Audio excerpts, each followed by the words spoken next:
Hello, welcome. I don't know how long it's been since I posted anything, but welcome to our Spearcuts Through Water discussion. With I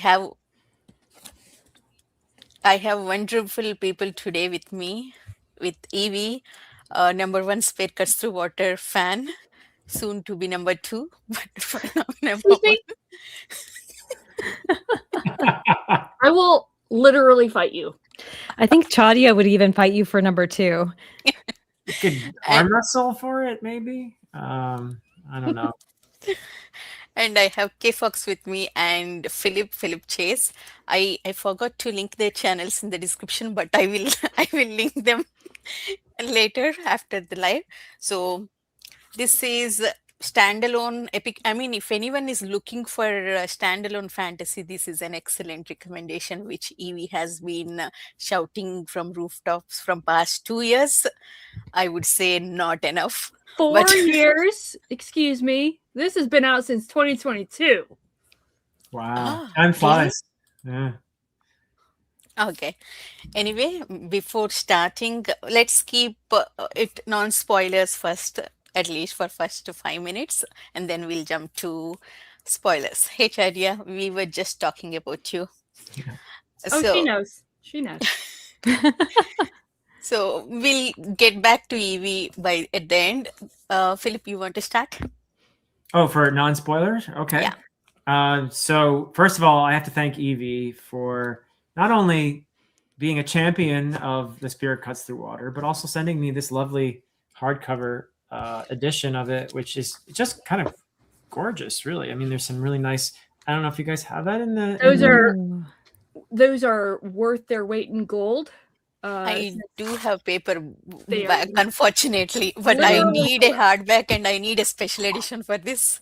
Yeah, well, this almost feels like a special edition because it's got this beautiful interior here, Mhm. which I didn't know what any of it meant until I read the Yeah, book, and it's then so you start to cool. realize, oh, okay, that's what that is, as you're reading the book. But anyway, Mhm. thank you, Evie, for this beautiful book and for getting not just me, but I think half of BookTube to read this. And I'm so glad that I have now because this is a beautiful story. This is a really beautiful story. It is melancholy as well, but I like melancholy and beautiful books. So it was perfect for me. I also want to say that I think Simon Jimenez has excellent prose. This is a writer clearly in command of their craft, and that was a pleasure to read from that perspective as well. And I love how the author just kind of goes for it and writes a story that, on the surface of it, I don't know.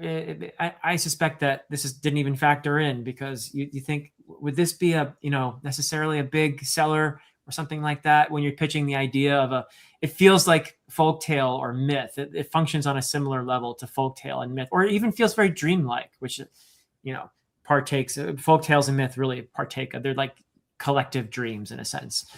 So it's a very dreamlike story. And I think people who like these dreamlike stories, like just to compare it to maybe Susanna Clarke's Piranesi or something like that, it has a similar kind of, it's a very different story from that. But at the same time, I feel like these kinds of stories that speak to us on the level of dream and myth and that kind of thing can really affect you deeply. So while it is kind of folktale-like and mythological, and that the characters aren't necessarily when you have characters in that type of a story, they're often fairly flat. They can even be symbolic at times. That doesn't mean bad, by the way. When you say something, a flat character, that flat characters can be really interesting and colorful and everything, but they tend to be one-dimensional. They tend to be symbolic and that kind of thing. So, and not that all the characters are totally flat in here, but it feels more like a folktale or a myth than anything. But it also, and there's so much to it, really. There's just a lot in here about heritage and identity, and ultimately it is also a love story, and a beautiful love story at that. So I had a really wonderful time with it, and I'm glad I read it. You have no idea how relieved I am, Philip. No. I have been holding my breath this entire time. So I mean, I read The Vanished Birds first, and I'm glad I did because that was the author's first book, and I enjoyed that one. I was with a group of people that didn't all enjoy it. This is going to be a much more friendly group, I think, to what the author is doing here. But you can't hold that against people. If it's not their type of thing, then it's just not their type of thing. So, but I actually did enjoy The Vanished Birds, but I like this even more. I don't do stars or stuff like that, but this to me, if I did do stars, I would give 5 stars to it. So that would be a really great read. So yeah. all right, Kim, break my heart. Okay, I absolutely hated it. Complete garbage. No. No. I definitely enjoyed it. It's one that I'm going to be thinking about for a while. I kind of wish that I had started it earlier so I could have finished it earlier so that I could have thought about it more before this. Just because there are a lot of things that I would like to kind of ruminate on and potentially talk about more later. So, if anyone wants to revisit a discussion in a month or two, that's a possibility. Yep. But I definitely agree with like the mythological sort of, I guess, feeling. There is a feeling to it. Yeah, I agree. Like the mythological vibes, if you will. The way that it was structured, I actually really loved because it reminded me of, and just the structure, not, the story at all, reminded me a bit of almost like a grown-up version and slightly different version of the Neverending Story. How there is sort of that character experiencing a story and like things like just the way that it is. And so, and the Neverending Story is one of my favorites. I actually, a long time ago, tried to start learning German so that I could read it in the original, and then didn't. But I still have the German version of it, and but all that to say, I really love the structure. I really love the way that it made me feel, even though it did have some moments of detachment for me, which we can get into later.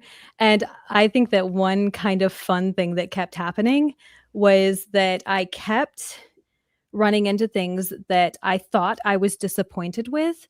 And then as the story kept going, I liked how it was done because of the thread that it went, I guess, if that makes sense. Yeah, Which totally. I can't go further into without getting into spoilers. Yeah. I mean, it's funny. It reminded you of Neverending Story. I never read Neverending Story, so I don't have that connection.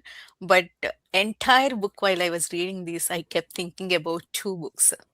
Mhm. One book, one series. One is Starless Sea, and the other one is Mhm. Broken At Trilogy, 5th season, that trilogy. Okay.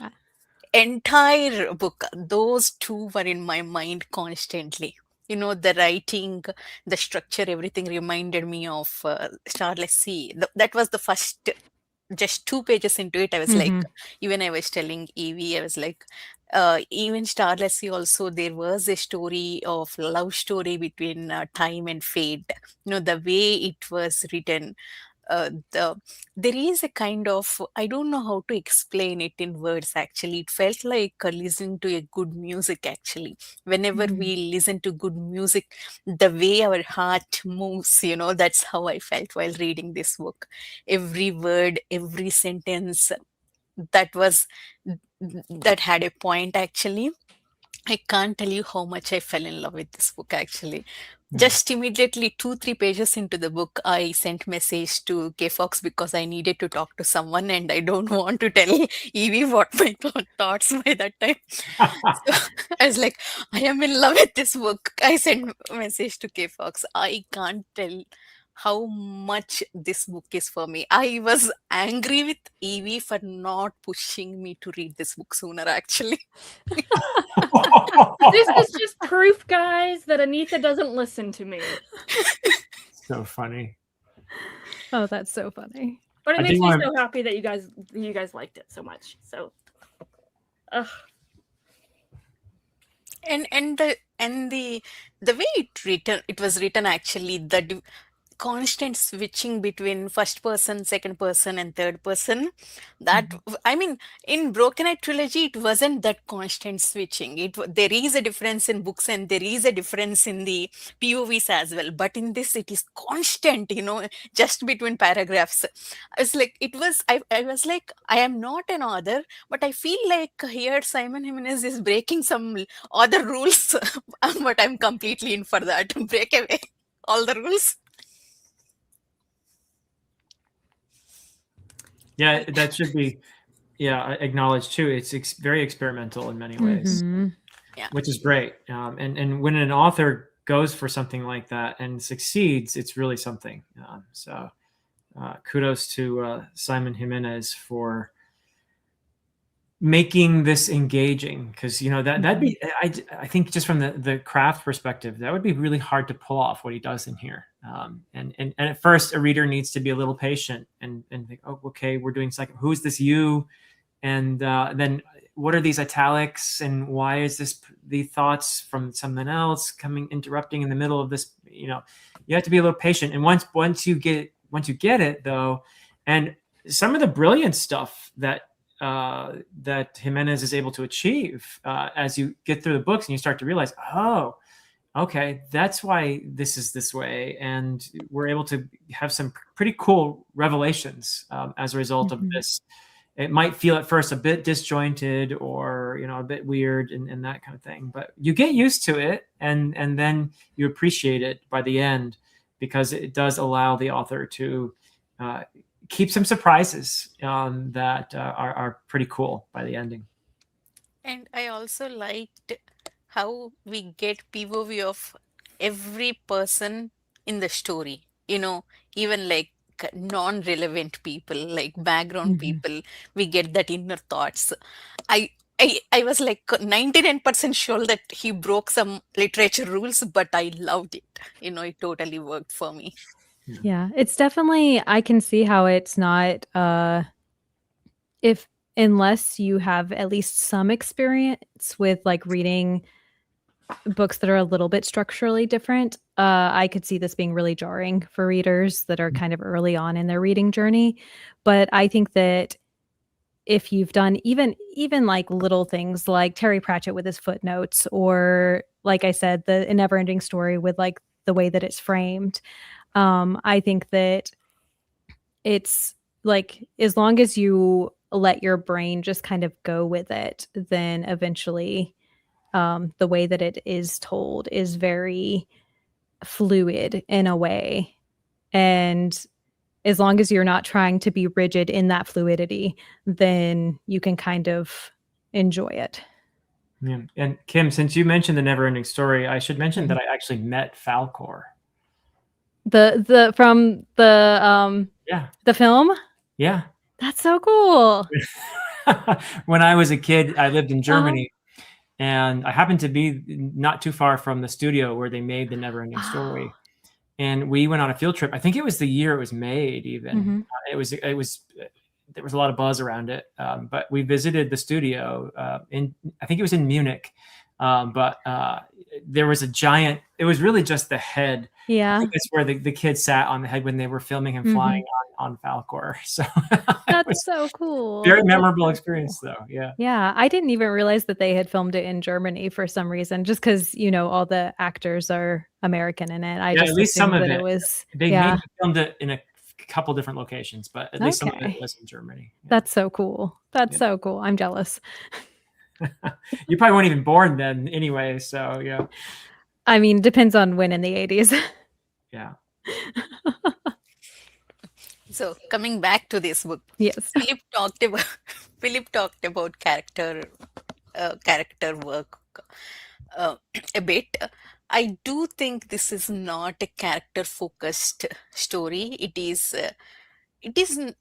not even plot driven, kind of world driven, if that is a thing. Actually, Mm. characters are very um, back. I don't know how to put it, but they are needed. They drove the plot, but they're completely world driven for me. You have to like at least a little bit world building to enjoy this book, at least in my opinion. So my perspective is that the people that say that they love epic fantasy, like this, even though it takes over the course of 5 days, it's truly epic in every sense of the term. Like, the world is epic. There's so much of the world building, to your point, Anitha, and it feels epic in that mythological sense, like Philip was saying. And I think my limited perspective on like ancient epics and stuff like that is that the characters are distinct, but they do drive the epic story itself. So yeah, I agree. I agree with you, Anita. So I approve. Gold star. You got it right. And I also like how, what is the correct word for it? Very economical he is in terms of, words he used, sentences he used. It is epic in its scope, but it is just a standalone and finished in 500 pages. That was, I really, really appreciated that. And it definitely took some skill for doing that. Simon Jimenez is extremely talented, extremely skillful, and very bold in writing this story. Yeah, I think part of the epicness that, and I agree with you, Evie, about that scale, that scope, and Anita as well. And I think that's the mark of a talented author as well, because he's able to suggest layers to this world that we don't necessarily get too deeply into. But there's a history here. There's a mythology behind the mythological story we're reading now, even. And there are all these layers. And that also, we'll talk about it when we do the spoilers, but the way that he cleverly, it's as if this story's happening on all these different levels, but then there are moments where the levels they blur together in a sense. So we'll talk about that later, but it's really cool. But I think that's also a reason why it feels the scope is so vast, because there's all this suggestion of layers of history and mythology. And I I also, Go I was ahead. just going to say, and I also do just want to reiterate that while he is very economical in the storytelling, to have this epic story in one book, the prose, the language is still so beautiful. It's and just how much of an accomplishment it is to have the beautiful language with, I guess, those other factors included. I just want to make note of that. I do agree. Yeah. I mean, But yet, I will just say it is also incredibly violent. yeah. That's true. I mean, most Yeah. most folktales and myths are, though, aren't they? As Evie knows at this point. The brutality of the world surprised me. At the same time, I was so shocked that I don't care about the brutality, and I was able to read without focusing on that and continue to enjoy every scene. He achieved he showed us the intensity of that brutality without making it graphic, without Mhm. you know hurting, especially me, because I cry a lot while reading books, and violence, I cannot take it much, but I could not stop reading it. I could not take my eyes away from this story, actually. I need I to don't know how know. he pulled it off.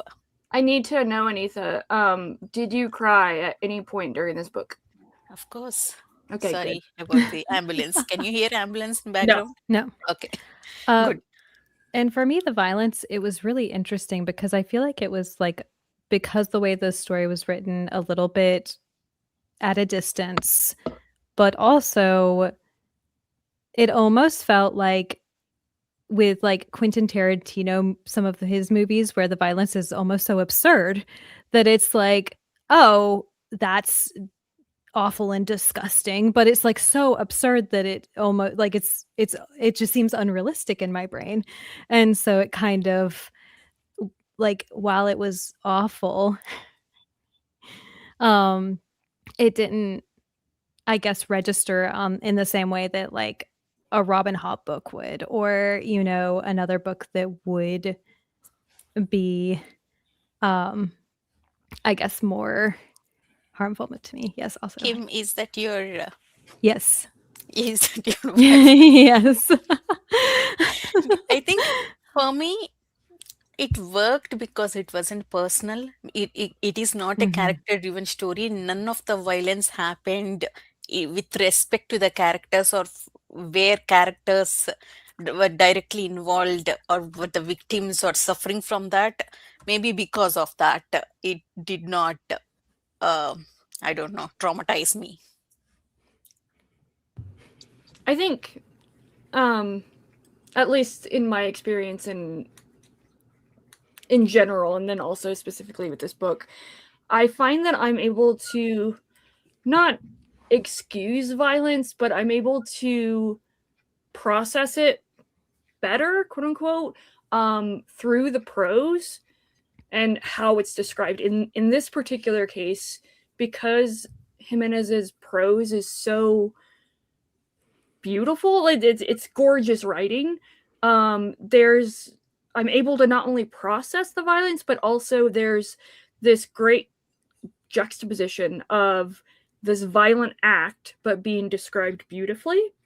And I just think that is obviously a skill, but I think it's such a, I don't know how to describe it. It's just such a unique way to experience a story like that. Like one of the lines that I think is probably my favorite line out of this entire book is from the end of the first day, without going into spoilers, but the flower was cut from the stem, its red petals strewn. It's like that's beautiful on its own, but then when you know what it's describing, it's like, oh my goodness, like to describe an act and an action in that way, it's gorgeous. So Yeah. So, you guys want to start spoilers? Sal, we are about to start spoilers. If you want to skip spoilers, go back and listen to the first 20 minutes. listen, if Sal hasn't read this book yet, it's her own damn fault, okay? I pinged both Sal and Kim before I was starting. Actually, I'm about to start. Both disappointed me, but So, okay, Okay. so we're going into spoilers? Yeah. Okay, so question for you guys. Who is your favorite terror? Not favorite character, just favorite terror.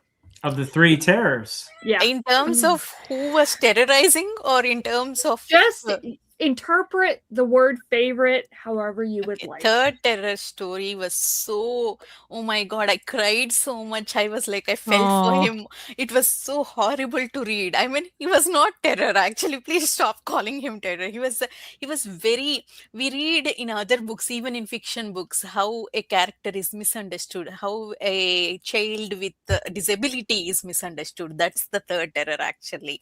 I wouldn't agree with him calling terror in the same um, context as first and second terror. And can I continue my the whole thoughts on terrors before you guys chip in?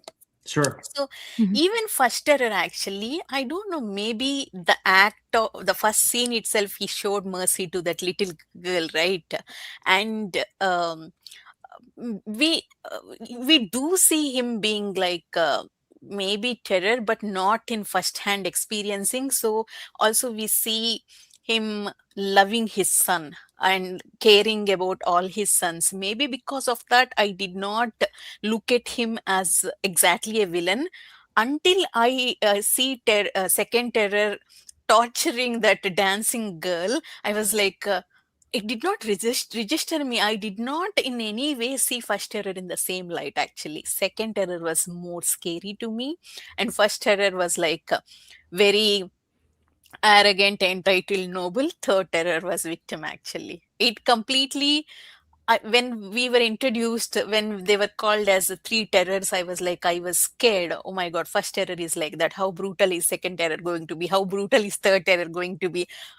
Because I was actually terrified of anticipation. But Simon Jimenez completely surprised me with all three arcs of them. How different they are actually. They are not one dimensional at all. I will just say, Chadia has a hot take in the chat. I saw. Yeah, Um, that's a hot take. Yes. um, but I did not also, I'll just make a comment, observation. I think it's interesting how the third terror is the only terror to not have a name. Yeah. Mm. That was very sad. A saddest thing. Yeah. Kim, do you want to go next on that question? I'm really torn. I hadn't This is second considered terror, right? before now which one would be. Yeah, that's the second one. Crazy. I know, right?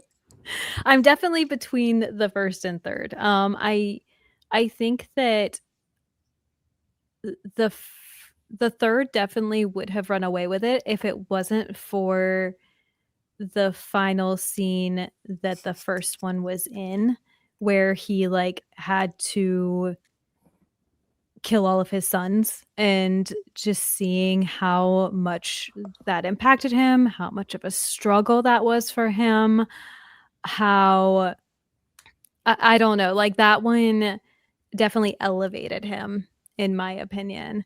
So I honestly think that it would be something where if you asked me tomorrow, I might go to third terror, but like that whole sequence, that whole scene with the first terror was just so impactful to me in humanizing him that I really I just really like the first one.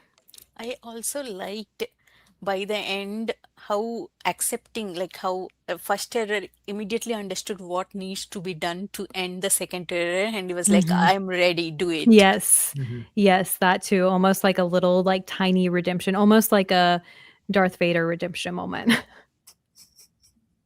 Yeah. Yeah, for me, I think you're all saying very sensible things about these three terrors, but have you guys read the book Grendel by John Gardner? Not yet. It is on my shelf. It's based off of Beowulf, but it's a much more sympathetic look at Grendel. And the third terror reminds me of Grendel in a way. Is more, and I agree, they're all three victims to some degree or other, but the third is I think more than the other two. He's never even given a chance. Doesn't have a name, as you pointed out, Evie. So he's been shut away. How is he supposed to learn the difference between good and evil? Being thrown into a hole. He has no context to understand what's happening to him. All he knows is suffering and loneliness. So that's really, yeah. I had to bring up Beowulf. Sorry. Mark it on your bingo cards, guys. Yeah, bingo card. I do also agree with what you guys were saying, and Kim, you were talking about how we do. Initially, I didn't like Terror number one because he's incredibly arrogant. He kills people left and right who are just ordinary people. To him, they don't matter. So yes, I do see him. I have a little bit more compassion for him because he loves his children. That I can give him that. But he doesn't treat anyone else particularly well. So I don't think he's and he does understand what's happening at the end, and he's ready to embrace that role. But I don't know what motivates him there. Is it more hatred of Lubu, his younger brother? Is he being altruistic and trying to save everybody from his brother? I don't think so. It's probably more like, I'm going to get you now, even if it takes me dying in the process. So there's not a lot of brotherly love there. I think it's more about saving his son, June. But Maybe it's saving yeah. June. Yep. And he does. That one moment did surprise me when June is locked in the closet and he's like, "Come on, join us." And he's like, "I know I can't," and he's like, "Okay, you can just stay here." And so yeah, Terror number one shows some humanity and compassion, but maybe beyond the circle of your own children, you can also be a little compassionate. And then of course there's Lubu, who's just a complete creep and sociopath, and we don't get any real moments of sympathy for him. And he uses his power in a terrible and abusive way, and he even bites the fingers off of his mother. Oh, that's really gross. That was horrifying. Yeah, no. Chad, yeah. I mean, he's a great villain. So if we're talking about best villain in the whole thing, then yeah, Terror number two. Absolutely. So yeah.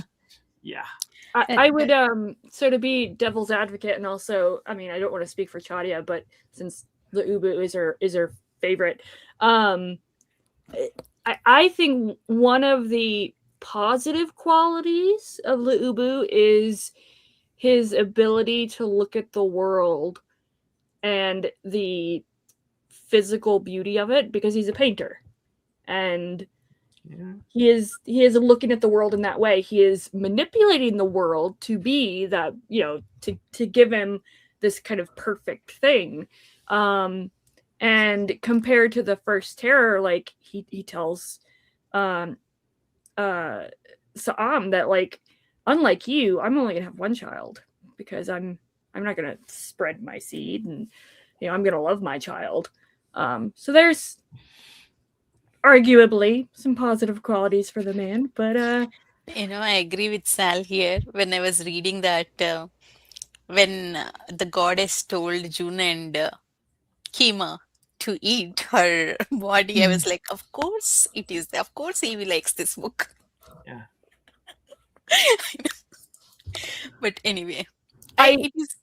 As another just observation, so she does a power thing by just moving her finger, and then that is the finger that is eaten. The first just one. Saying. Yeah. So, just saying, observation. But go ahead, Anita, sorry. And that's actually the most detailed. Like, a lot of the violence is not particularly detailed, but that finger eating scene where he starts by chomping down and then biting off the flesh and the meat, and it gets down to the bone, and then he's crunching on the bone, and Philip, we can stop saying that. There's blood dripping down.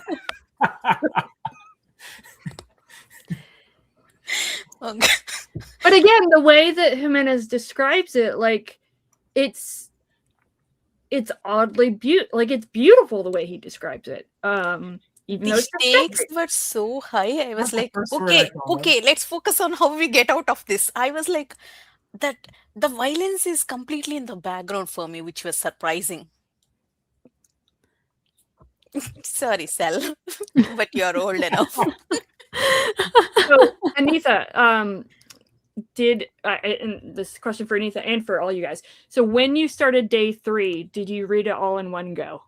Yes, you told me to read in one go. Yes. Well, I suggested it. That was no guarantee. Yeah. What was day 3? Now I forget. I can't remember either. I read it in 5 days, though. Yeah, so day 3 is the finger scene with Ubu on the... Okay. Oh yeah. Oh my God. It's impossible to stop that day. Luckily, it was short day, like only 50 pages, I think. But it was a whole scene with Lubu. I mean, the minute the boat was approaching that, looking for the tortoise, I was like, wait a minute. Are they going into trap? Next minute it happened, and then I cannot stop reading it. The stakes, the way Simon Jimenez builds the stakes, and he immediately, there is up and down, like he makes a joke somewhere between June and Kima, and then immediately the stakes were high, and the way he played with my emotions. Played is the wrong word actually, but my emotions were always either like, oh my god, I was intense, or I was like relaxed. Oh my god, this is so beautiful, like a play. It was beautiful. I can't tell you how much I enjoyed this book. It was a wild scene because you also had while this is happening with the fingers and the threat to terror number one and his children. He's killing all his children and all of that. And in the meantime, they're Kima and the moon, who has divided her consciousness into, at first it's a bird, but then later it's a bear. And then her body that is there in that room having its fingers being eaten. That's wild stuff. Like, and they're jumping from boat to boat to try to get to the boat where her body is, and terror number two is. I mean, that's a crazy scene. So yeah, that does read very fast. And everything with the way he manipulates, controls Firsterer to kill his own sons. And everything actually, entire Lubu, that whole scene was like, we have to be like edge of the seat. Yeah. Now, there's definitely more violence in the book, but that might be the scene that sticks the most. Yeah. Sticky scene. It's a sticky scene. Yeah, definitely, definitely. And I do think that it is. I liked that it swaps back and forth between the perspective of her and like as the bear, and her and her body, like with her fingers. Just because I don't know if I would have been able, like I would have had to pause and put it away, kind of thing. Uh-huh. If it had just been straight that, like the whole time. I think it was too intense at that time. And so and that when before becoming bear, he was a little bird, right? Sparrow. mhm. Then we see that a boat was coming with people in that, but right now he can't focus on that. She can't focus on that, so she ignored that. Later we realized that that's the children of first terror. Small details, everything matters, everything is relevant, which I liked a lot. Mhm. And when did you realize the purple bird is third terror? Not until the massacre of all of the family heads or the leaders. Mm. At that point, I thought, oh, okay, I think that purple bird might be the third. that was when I kind of thought, and then it was later confirmed. For me, first hint was I did not realize it was third terror, but I was like, there is more to the story. That's how I felt, where purple bird was trying to give them directions going left and Yeah. right on the boat, right? That was my first. I was like, wait, who is this purple bird? And next, after day 3 and day 4, they were traveling. June and Kima were connected, right? They were traveling. June is going ahead and Kima was behind. Then purple bird was following. Sometimes the purple bird was curious why Kima was stopped. Then I was like, wait, what happened? Who massacred that village on the boat? Actually, who ate all those people in the village on the boat? Actually, that was my question. That was my second doubt. Who is that purple bird? Then when we were getting near to the third terror city, the gate scene and all, that's when I was like, I think purple bird was either third terror or third terror, it's under the control of third terror. That was my first doubt there. So to answer Cell's question, one, you didn't miss it. The third terror is my favorite. His story is absolutely and utterly tragic. And the end scene of him just laying down with the bones of his mother, just thinking about it is making me tear up. It's so tragic. But to circle it back to the beginning, speaking of the purple bird, this all starts with a bird being taken. Mm-hmm. It took me a sad amount of times of reading this book to realize, oh, that was the what was her name? The lady who has the spear. Orion. Araya? Araya, there you go. That she was involved with the of getting the bird from the emperor. Mhm. So those two things of the third terror as the bird, and then Araya with the spear, and the start of their epic journey to the ocean. Um, I love just that catalyst of Mhm. experiences and situations. And the bird thing was actually really cool because there are several different folk tales that do have that catalyst at the beginning of a bird being stolen. Usually, it is something where a prince character has to go and a prince character is sometimes stealing the bird. Sometimes the prince character has to find the bird that was stolen. Sometimes, it's various different things. But, and it was so funny because that was kind of my first disappointment whenever the bird was stolen. And then there was the hint that, oh, maybe the emperor just left the door open and it escaped. And I was like, oh no, don't let that be it. Don't let that be it for the bird. And then it wasn't it for the bird. And I was so excited that the bird kept being so important through the whole story because that was the first thing that really got me excited to read the story. Hmm. So yeah, that was just really cool for me because I was like, this bird, it's something I like. I don't know. I just got really attached to it throughout the whole thing. Yeah. So to answer Master Sal's question about is there happiness, it is a love story too. Mhm. It's a love So story it's to its blade, dented bone. Yeah. about to say that. The ending is the part that I feel like got most emotional, and the closest I got to tears really was the ending, because there is some beauty and some happy moments there, particularly at the end, but it is a lot of violence and a lot of sadness and a lot of dysfunctional families. Really Yeah. dysfunctional families. In the case of the three terrors, their father, the emperor, and their mother, who is the fallen moon. Question, Mhm. question. Is the mother of all emperors is the fallen moon? Yes, it's also kind of ew in that way.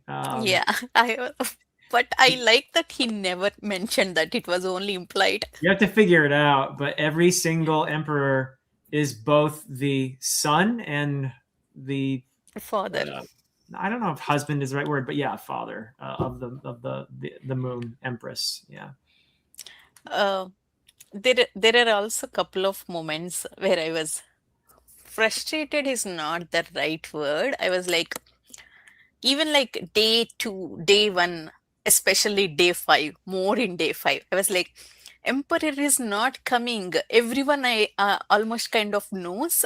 Why are you all coming? You will get hurt. I was like to people. Then I realized during day five, I was like, it is kind of a pilgrimage to them where they believe that if they don't go, something wrong will happen because the emperor is kind of god to them. So it is like belief system for them. That's how propaganda works actually.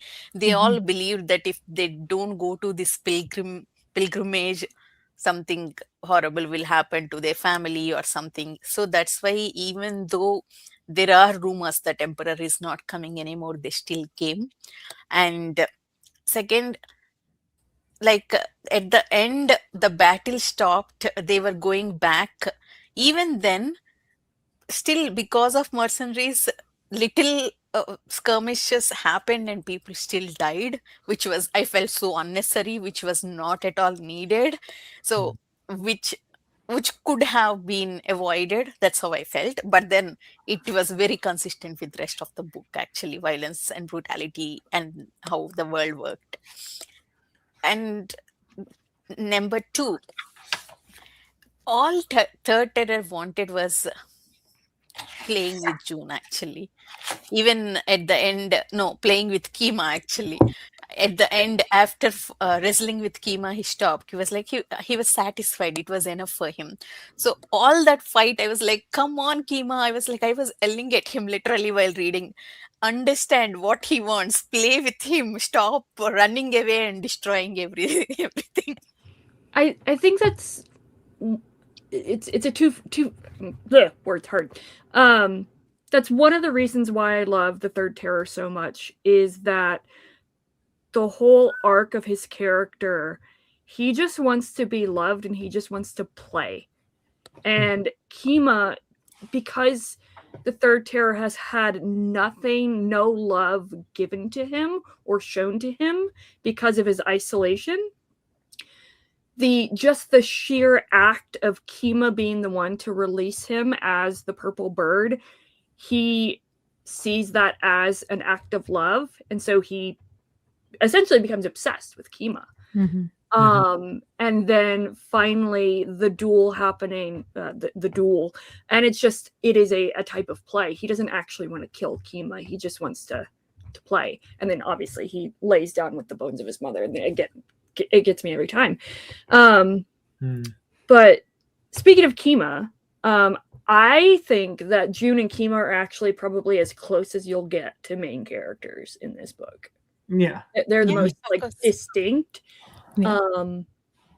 And speaking of like the violence and all that stuff, I think the combination or juxtaposition of violence and intimacy as explored through June and Kima is like really, really interesting.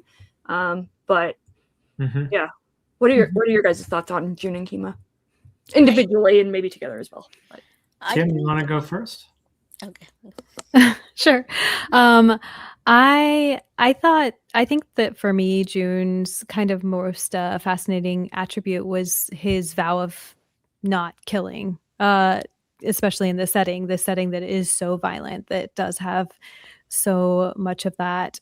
I think that him having that commitment definitely was very interesting, especially since he had a history of it. And I don't know, like that made him, I think that made his character much more layered to me than if it had just been something where, oh, I regret what I did to all these innocent people. But he's like, no, I regret it, and I'm literally not going to kill another person like ever again, to the extent that, you know, he takes a vow to protect the tortoise, and like he is just so like regretful that he completely pivots. And to me, that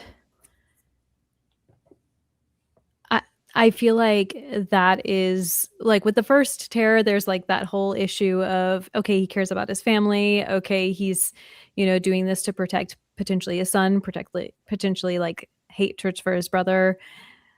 But with June, it is so like obviously bigger than that. And so I loved him as a character for that. And then, of course, I loved Kima as well. And I guess the loneliness that he has, and him finding a place, the found family almost thing. I really like that. Yeah. I thought that I saw a comment earlier from someone, I think it was probably Mitch, about and I don't know if it was a serious comment or not, but about the abruptness, I thought was what Mitch was writing of their love, which really only happens at the end, fully acknowledged. But I thought there was a lot of build up to it, actually. There were so many moments, and every time they wrestled, it was clearly, you know, there was a romantic component to it. There was an attraction there for both of them. There's also the moment when I think it was Kima who steals the pornographic picture from the cart, and from the I love how that guy keeps popping into the story too, and lets off his fireworks at the end. It's like Cabbage Guy from Avatar: The Last Airbender. Exactly. Yeah. But anyway, yeah, Kima steals that picture, and it's two males, and later it falls out of his sleeve or something, and June finds it as well, and they both have similar reactions to it. So I think there's plenty of build up to it actually along the way. I thought it made perfect sense at the end. And I was glad actually for that ending, because it would have been a very bleak story without that ending. As much as you can say, well, that's a little bit of pulling them out of, they were dead really. And then, okay, well, let's make them alive.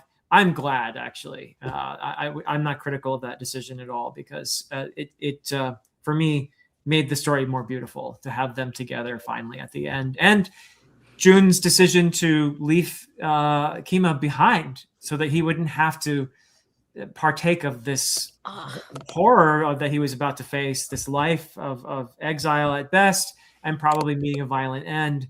And he didn't want Kima to suffer any of that. So that's an act of love. That's an act of sacrifice. And then, of course, Kima also acts out of love and makes a sacrifice and says, no, I'm going with you, right? I'm going to be with you. And of course, the woman who was given the opportunity to kill June doesn't do it, doesn't follow through.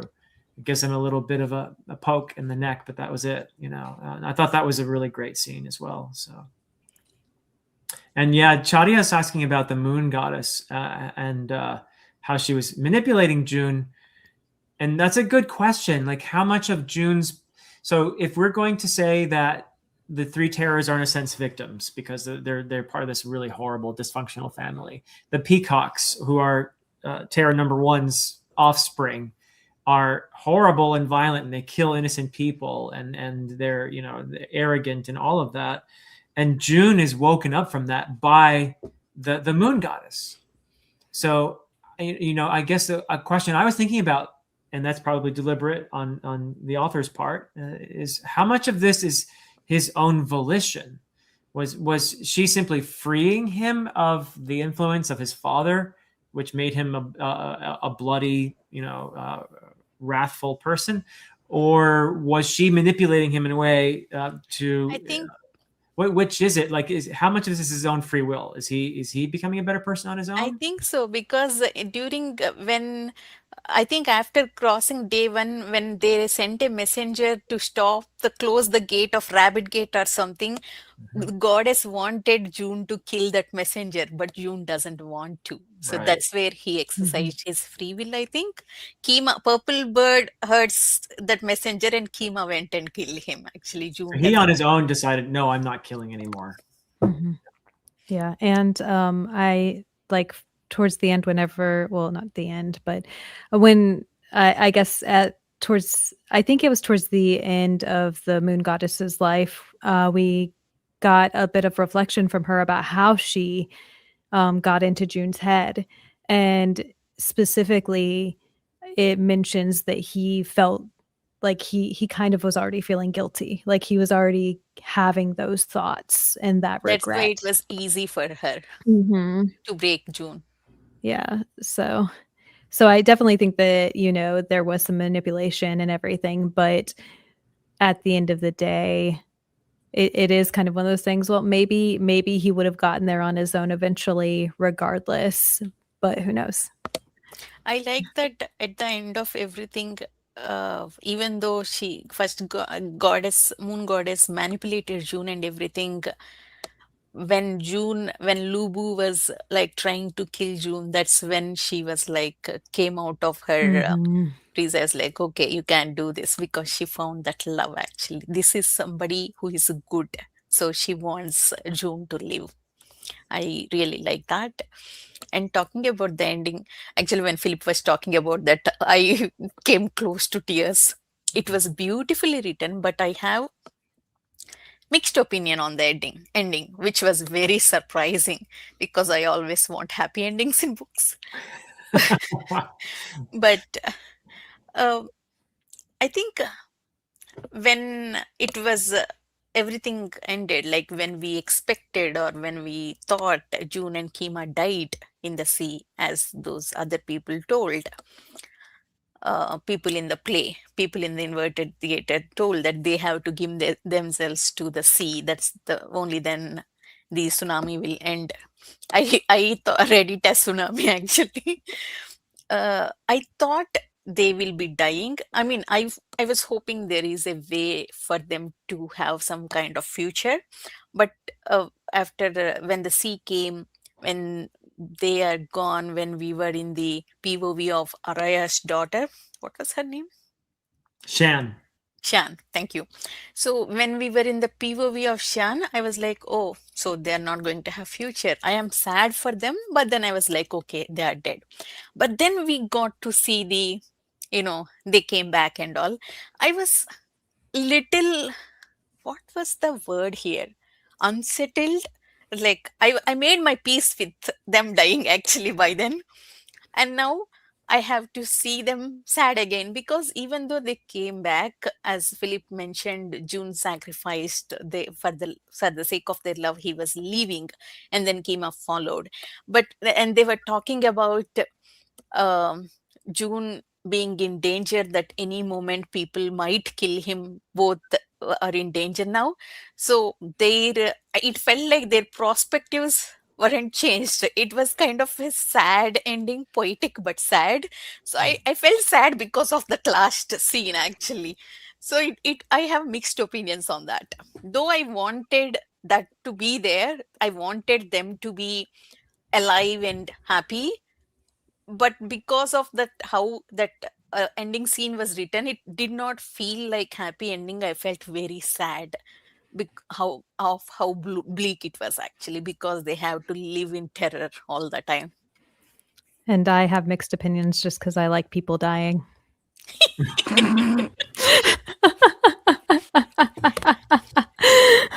I will say to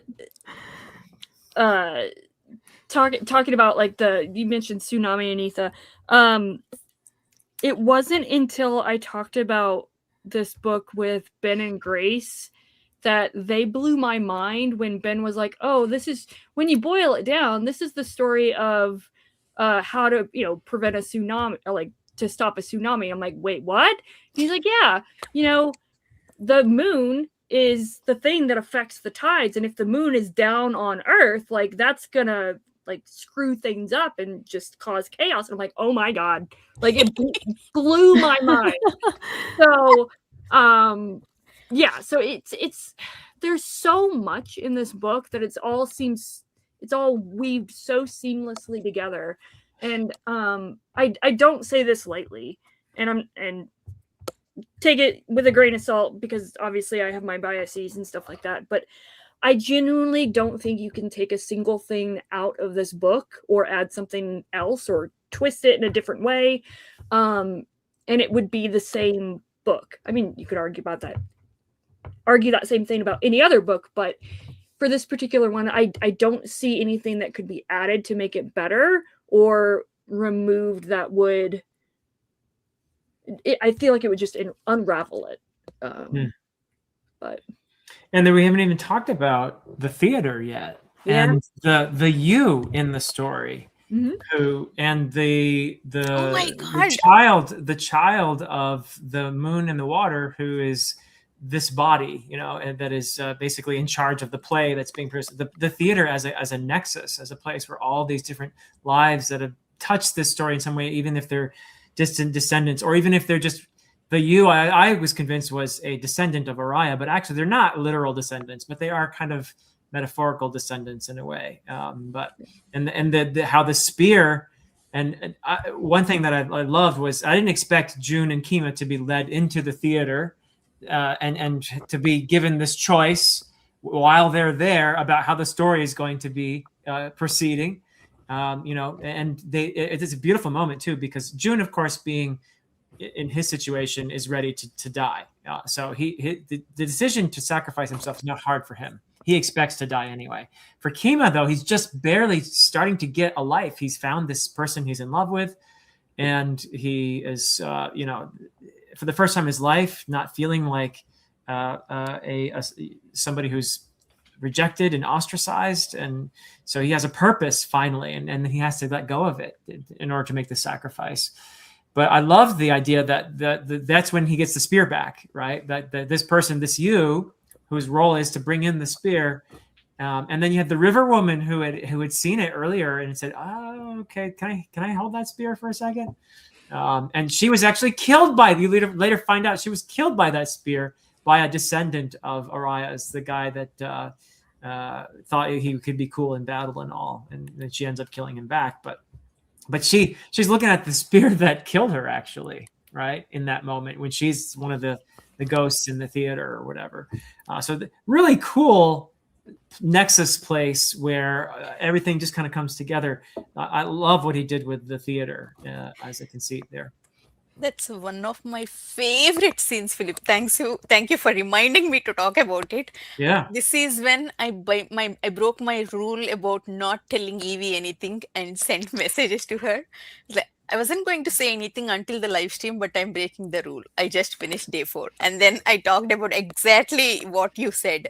June was ready. Actually, it was beautiful monologue, but Kima's rejection was heartbreaking actually, because he had hope until then. That's when he was like him him losing that hope right in front of us, in front of our eyes. That was just brilliantly done.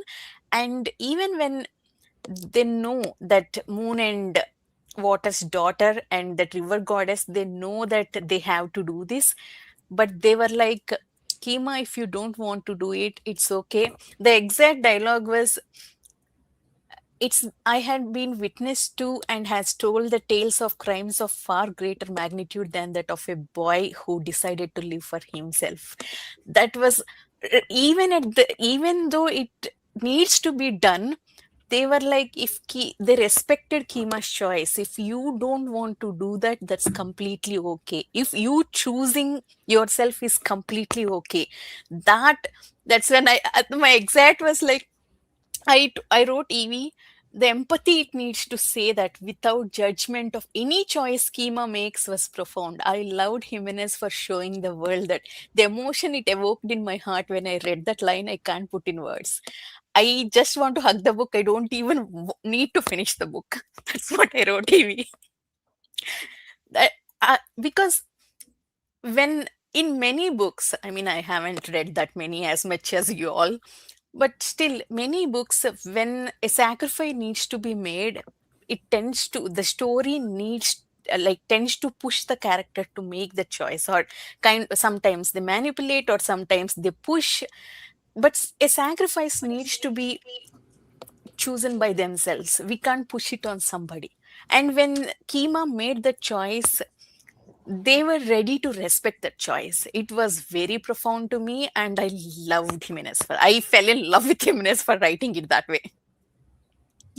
Yeah, to your point, anything, like I actually feel the same way. As like, basically they put a character into a corner where that is the only choice they can make, is that sacrifice. And giving Kima, like, he has a choice. Like, he can just walk away. He's not put into that corner of this is his only option. And the fact that he chooses to continue in that way is really honorable. Kind of going back to his character, like how he literally not even creates, but he adopts an entire identity and family identity to try and form some identity of himself, because he has no identity of his own. And the question of, I think, if I remember correctly, there was discussions of his essentially adopted tribe, that it's all about honor. And in that singular moment, that shows that despite or in spite of his lack of family and his assumption of the honorable tribe, that his sense of honor is truly singular and individual, if that makes sense. That's how he thinks. That's why he chose that as his tribe. The fictional story he decided to tell, that's what he chose, because he is honorable. And I also like that Simon Jimenez did not tell the background story of Kima. It's like, it's not our He story. lost We his don't need to arm. tell. We don't know. Yeah. Do you think Oriya? I love the relationship between Oriya and Kima as well, and how she chooses him to become the person to bring the spear to Shan, without even telling her own story either. He finds out later that Shan is her daughter. But do you think she knew? Because she loves saying Kima of the Dwyer tribe. Do you think she actually knew he was BSing her with that story? I think so. That Yeah. is up to our interpretation, I think. Yeah. I think also, would she have cared? Right. Yeah. Right. Like, I don't know. But Araya was definitely, I loved her character. And I loved how even after her death, she kept kind of popping up as a character, not even like literally when she did like literally show up in the, the Who is the lady in that five spring lakes village or something, who came for purple bird when they did not give her, she was like, you don't know what you did, something. She was like a Oh. river nymph goddess thing. Starts with a T, I think. No, I could be wrong. I know who The you're one talking about. who shows up in the theater later? I don't think so, because Are at you least talking about the as person per my who? knowledge, we met river goddess first time in that boat ride. Yeah, you're After thinking this. about earlier before the river goddess. You're thinking Oh. about like whenever they Taklina? had just She stolen. came to collect that purple bird. Where is the Mhm. purple bird? It was like And at Kima was Rabbit like, we Gate. don't have that. We released it. Taklina? What? Taklina? Maybe. I don't know. No, Taklina is the river No, goddess. Taklina is the Yeah. river goddess. I think we're confusing two characters. Yeah, yeah, Taklina is it's river before goddess. that. It's But before that, one lady comes up. Mhm. I first I think thought it was just an agent of the resistance or something like that, is what I think. Or someone who, because it was someone who clearly knew who like what at least that the bird was significant in who some and way. all involved in stealing that purple bird. Yeah, there was a whole Mhm. conspiracy Yeah. there. Mhm. But By the way, I want to mention one thing before I forget. That entire day 4, I loved a lot, actually. The thought process between June and Kima after they connected, how they are separated because they don't want to stand so close to read each other's thoughts. There is a kind of intimate scene there. Even that was poetic, actually. I was so impressed with Jimenez writing that intimate scene that way. It was weird and poetic, romantic at the same time for me. I think, and I think I mentioned this to you, Anita, but the just the high of day 3 and just the non-stop aspect of it, day 4 could have felt like just a crash and just very anticlimactic in comparison. But I think for me, it's quiet tone of what Jimenez is exploring between June and Kima was necessary and to build up to day 5. Yes, I agree. But yeah, it's quieter, it's more character focused, and the whole scene within the cave of them wrestling, like you have the juxtaposition of them fighting, I think it was day 2, and then them wrestling where you see it's the only way they can interact with each other. They recognize that there is an attraction there, but they don't know of any other way to display their affection or their attraction to each other apart from violence. And then you get the scene at the end where they actually do have sex, and I think it's just an incredible depiction of, again, that violence and intimacy and how it all interacts and juxtaposes against one another. Yeah, Chadi had the nipples. Yeah. By It's like, day oh my 4, even I understand that what they are doing. But day 1, when they first wrestled with each other, I was like very frustrated. I was like, same as Moon Goddess. Idiot, stop wrestling and run away. First terror is coming. I also want to shout out the Lola Great character, the storyteller. I mean, the act of storytelling is a big part of this book, isn't it? You have a play that is going on, that is the story, but simultaneously it's interweaving the Lola telling the story. Because so this person is we're getting the story through the you. They're our kind of interlocutor through all What was this. that guy's name? You guy? Did we know the No, No, we character? don't know. We don't know anything. It's not necessarily a guy. Even we don't know the gender. I don't think, do we, of the you? it's implied that it's the you is male. Yeah. 'Cause they talk Yeah, about yeah. At some point, it says something about like the other boys or your other brothers or something like that. I thought But so too, but Mhm. they use the only time that Jimenez uses a pronoun is they later on Mhm. for the you. But anyway, That's a regardless, good I love observation. I did not notice at all. I love how this story gets told through these different ways, like through the theater, but also through the Lola, and then later really goes to town with other family members telling the father who had abandoned them, the grandjo who is like the great grandfather, Yeah, and the brothers who are all missing or yeah. there's a lot of closeness there. But yeah, I love how this story gets told in this way through these various means that and you can't always tell exactly. I mean, they interweave very intimately. Well, especially during, sorry, one just thought. yep. Beginning of day 5, when they were people are all trying to enter the gate, June and Kima comes to push that gate up, and we get that Carter actually, and we keep switching back between this current day 5 POV and you POV in the inverted theater, like every other paragraph. Then I was like, then exactly at that moment, Granjo wakes up and started telling. I was like, who is this Granjo? Is this the Carter? Is this Kima? Is this by any chance June? I was like, the tension was so up for me. I was like, now Granjo is up. Now we'll know who will be Granjo. Who is this Granjo? I was like, I was at the edge of my seat.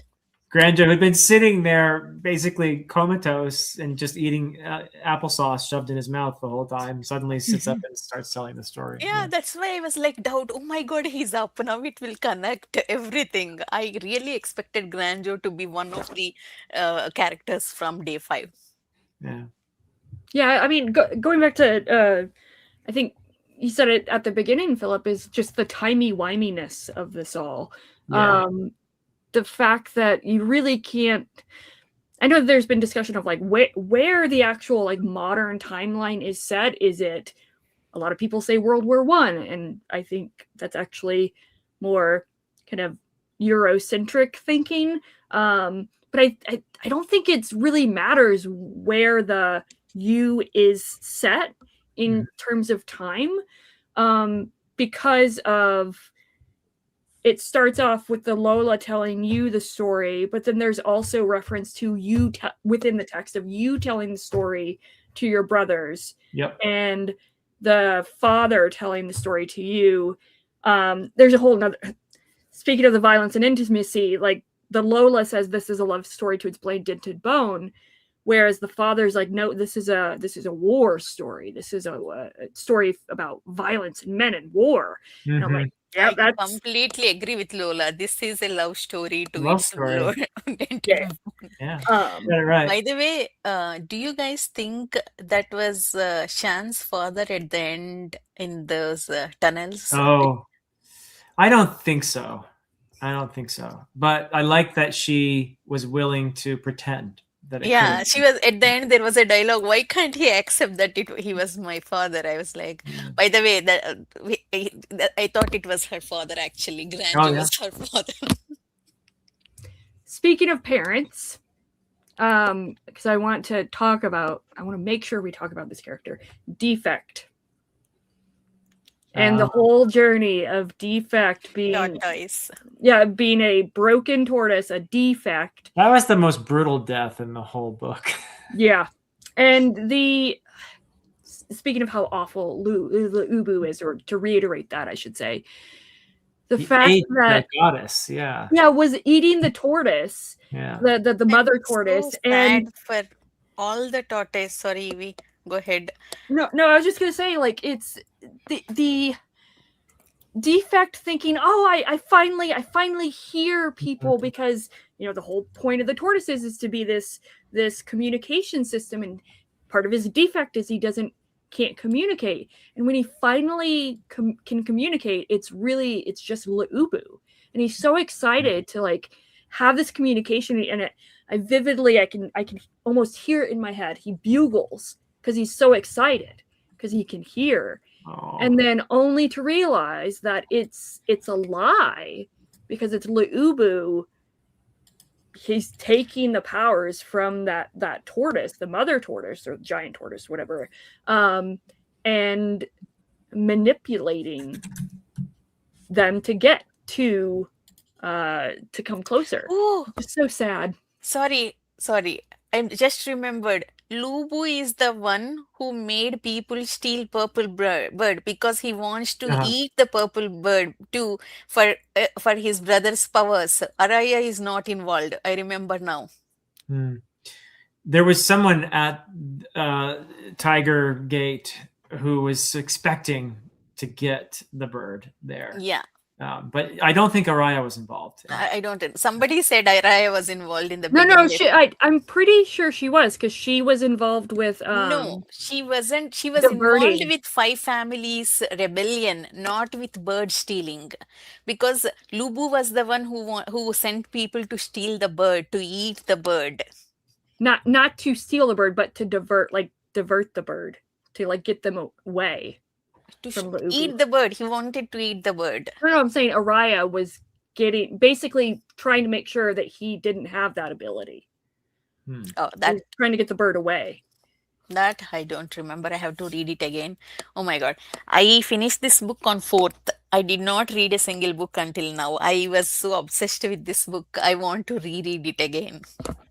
It's rereadable. Yeah. Yeah. Now you know. Now you see why. When I sent that messages to Evie, her reaction was not about happy about me liking it. Just remember, Anita, you're not allowed to love this book more than me. That was her response to me. It's true. Anyway, what was we? Oh, tortoise. Sorry if it's so distracting. This entire tortoise storyline was tragedy actually, because the main tortoise, mother tortoise, did a good thing by saving the earth by holding moon goddess. The tortoise allowed moon goddess to crash on top of. What is the gender of tortoise? Her, they, them? Yep. I don't know. So, but instead of what the tortoise got is her womb was stolen. Emperor took away, and the tortoise was jailed completely in prison, and was killed by Lubu. And after that, after the death of the mother tortoise, all other tortoise has seen Defect was the one who enjoyed that early morning eating bees, eating insects. All tortoise saw that scene through Defect, and they refused to cooperate with Emperor's family or soldiers. And because of that, they were killed. Most of the tortoise were killed. That was so sad, actually. It's like Shakespearean tragedy. Why can't I say that word? No, you said it's it right. It's a tragedy. Yeah, I mean, the tortoises were used as a propaganda tool to spread messages from the emperor, and when they were no longer useful, what do despots do? But just get rid of something that's not useful. But people blamed the tortoises too as being part of the system, and they were cruel to them. There were a few nice people that sheltered a few surviving tortoises, but yeah, it's a really tragic part of all of this, the role of the tortoises in all this, the exploitation and the brutality with which they were treated. And they're obviously sentient, and they can talk. So I will say, as an aside, Kim, I know you said never ending story. When I first read this, and however many times, I always envision the mother tortoise as the big like turtle from the Never-Ending Story. Yep, I could see that. I could definitely see that. Yeah. Yeah. And Turtles but should be used more in fantasy. Philip, you're the other. You should use more turtles in your yeah, books. use more turtles in your books, Philip. Turtles. Okay. I'll see if I can work that into the prequel I'm writing. There's a forest, so there might be a turtle in there somewhere. Yeah, Read Discworld. Discworld. Yep. Yep. That's Yep. how I called that one. Yeah. Yeah. All right. Any last thoughts?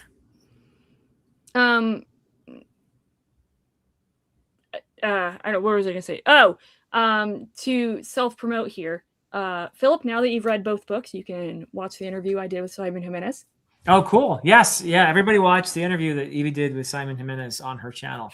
Oh, Sal, thank you. Title. What are your thoughts on the title drop? I love it The spear actually. cuts It through was water. Yeah.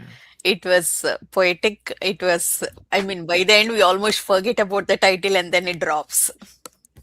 Yep.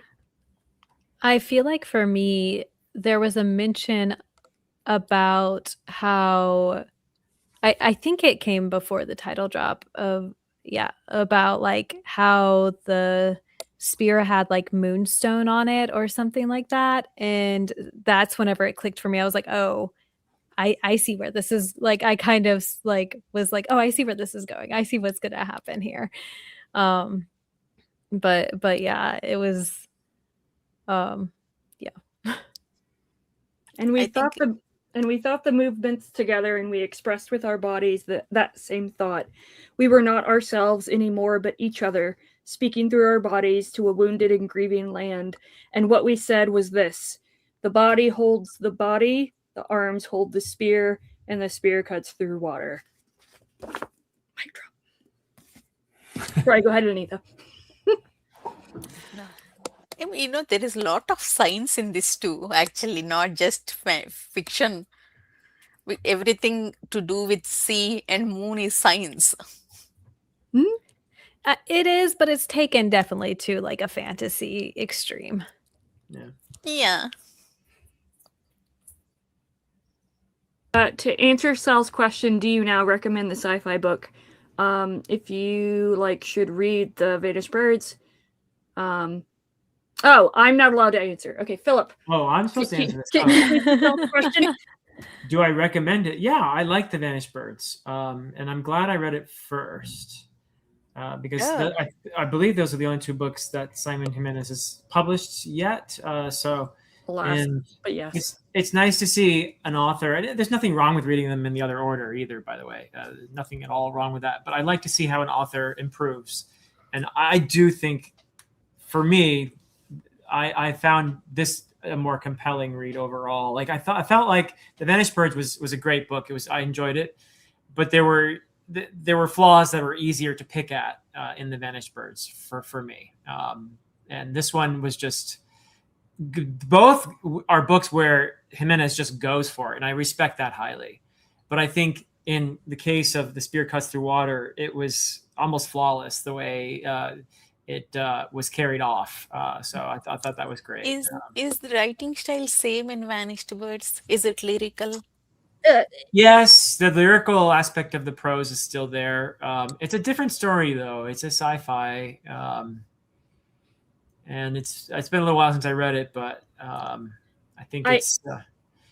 I mean, I would, Philip. Hopefully, you can attest to this, but it feels, not to say that it is, but it does feel like each chapter is its own exercise, and or story within the broader scope of the novel. Kind of, very kind of like Hyperion. Not to say that they're similar in any way, but I know that in my experience that I've heard this after the fact from other folks is like when they read the first chapter, they're like, I thought this was the main character. And it's telling literally this life story in one singular chapter of this character, and then it moves on to another character. It segues, essentially. So the seams are a little more obvious, I think, in The Vanished Birds. in a way. But they're both beautifully written, and they're both pretty melancholy. In tonally speaking, they're similar in that way. They're both very melancholy. And also structurally, it's much more straightforward than the Spirit Cuts Through Water. So.